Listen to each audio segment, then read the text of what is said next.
Last year, Ajahn Cunda gave a Dhamma talk, and he patterned it around a Talking Heads song that was, I think it's called Once in a Lifetime, and that was one of my favorite groups when I was a lot younger.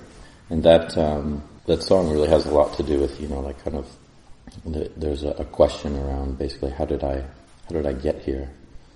The singers, the song goes, you might ask yourself, how did I arrive here?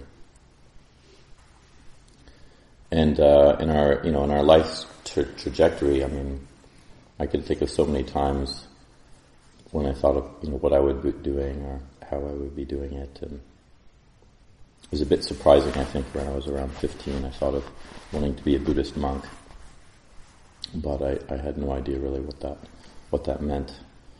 And it took another decade to start really thinking about that seriously. But even the sense of what it is we imagine for ourselves, even now being a monk, it's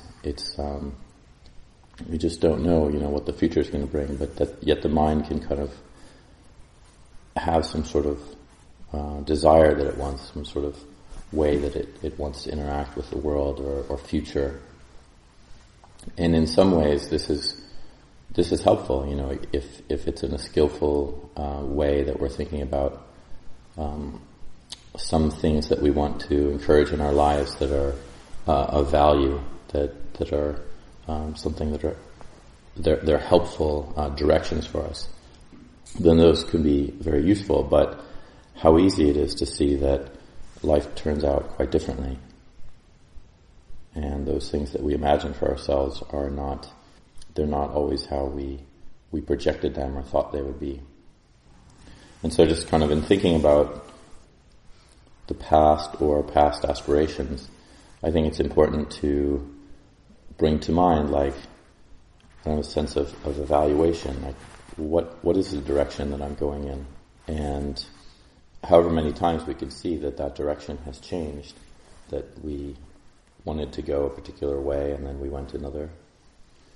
We always have that reset that can occur, that new possibility. And it doesn't have to be, a grand adventure or anything. It can just be just an hourly reset, just to make sure that we're moving in the direction of our intentions.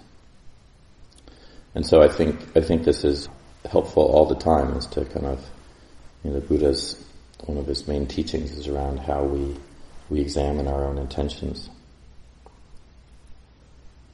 And our projections around these intentions and where they will lead us, they don't always go in the direction we thought they would, or the result is different.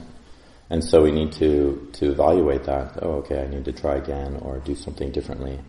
Or the direction I thought I was going in wasn't quite right. I need to recalibrate. And so this is, essentially what the Buddha is talking about in terms of right effort. We're trying to really try to understand when it is we have unskillful states of mind arising, and also how to prevent those from arising. But if they're there, we have to figure out what to do with them, and do our best to learn in a skillful way to drop those things that are leading us, those mind states that lead us in a direction that isn't for our long-term benefit and well-being. And it's not easy, because delusion and greed and aversion, these just come up. They're very natural. They can come up quite often, all the time, in either subtle levels or gross levels. And we're just doing our best to check ourselves. And it's understandable that we'll kind of continue to move in wrong directions sometimes. But then again, we're not trying to punish ourselves around it. We say, okay, that's how the mind works. It's not always so easy to steer. And so we do our best to kind of bring it around again, and just keep hitting that reset button, and then recalibrate ourselves towards the skillful.